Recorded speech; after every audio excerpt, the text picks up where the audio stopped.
JP Bharat live, Bharat की बात JP के साथ। गिरिडीह जिले से डुमरी सीट से JLKM विधायक जयराम महतो अब कोयला मजदूरों के हितों में लड़ाई लड़ेंगे। इसके लिए उन्होंने भारतीय क्रांतिकारी मजदूर संघ नामक संगठन का गठन किया है। धनबाद सर्किट हाउस में आयोजित प्रेस कॉन्फ्रेंस में उन्होंने बताया कि मजदूरों की आवाज को मजबूती देने के लिए यह कदम उठाया गया है। संगठन राज्य के सभी जिलों में जाकर कमेटियों का गठन करेगा और तय समय में यह प्रक्रिया पूरी की जाएगी।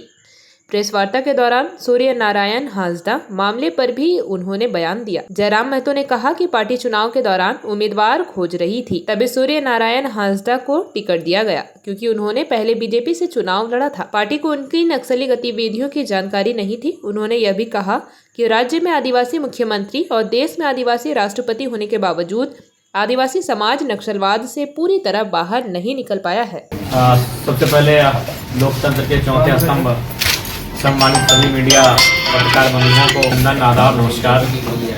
आज की प्रेस कॉन्फ्रेंस एक महत्वपूर्ण उद्देश्य के लिए बुलाई गई है, क्योंकि झारखंड राज्य खनन की अपार संभावनाएं, लगातार एक इंडस्ट्रियल हब में हमारा राज्य परिवर्तित हो रहा है। तो ऐसे में श्रमिक की समस्याएं, श्रमिकों की संबंधित मुद्दे हमारे सामने प्रतिदिन आते हैं। तो इसी लोगों ने एक निर्णय लिया, जिस प्रकार से हम लोग एक राजनीतिक दल के नाते छात्र किसानों की आवाज़ को सदन में बुलंद करने, उन्हें संगठित करके लगातार जिस प्रकार से अन्याय हो रहा है श्रमिकों के साथ, उस अन्याय को पर विराम लगाने के लिए हमें मजदूर संगठन की आवश्यकता पड़ी है। तो उसी क्रम में आज की कोयलांचल के क्षेत्र से, भौगोलिक सीमाओं से हम लोगों ने उस अध्ययन को आरंभ किया और वो पूरे झारखंड राज्य में हम लोगों ने अध्ययन किया, चाहे कोयलांचल हो, कोल्हान हो, तमाम जो औद्योगिक क्षेत्र हों, खनन के क्षेत्र हों। और वहाँ से मजदूरों से बातचीत हुई, उनसे कनेक्ट किए और बातचीत करने के बाद ये महसूस हुआ कि जो भी मजदूर संगठन अभी चल रहे हैं वह केवल एक दिखावटी बन के रह गए हैं।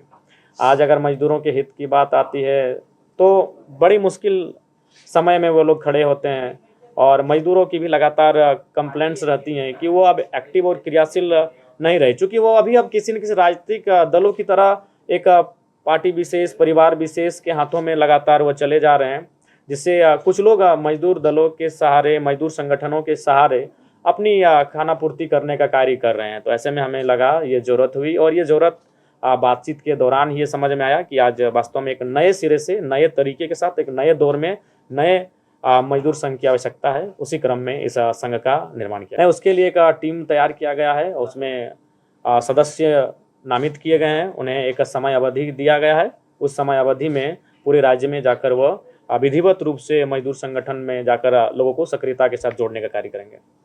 इस बार का जो चुनाव हुआ, हमारे पास इतना समय नहीं था, मात्र 30 दिनों का समय था। ऐसे में ये आप भी जानते हैं और सभी जानते हैं कि हमारा जो बेस से आधार है वो कोयलांचल है। धनबाद, बोकारो, गिरिडीह, रामगढ़, तनिक रांची और कोल्हान के हिस्सा, ये हमारा स्ट्रॉन्ग जोन है जहाँ हम लोग अच्छा किए भी हैं। लेकिन हमने संसदीय बोर्ड, चूँकि मैं भी 2 विधानसभा का प्रत्याशी था, मेरे पास भी पर्याप्त समय नहीं था, तो हमने संसदीय बोर्ड के बाकी मेंबरों को कहा था कि अगर कोई ऐसा सक्षम व्यक्ति जिसने किसी राजनीतिक दल से वोट अगर अच्छा खासा लाया है, अगर वो आए तो आप लोग बिना उसको देखकर चुनाव लड़वा दीजिएगा।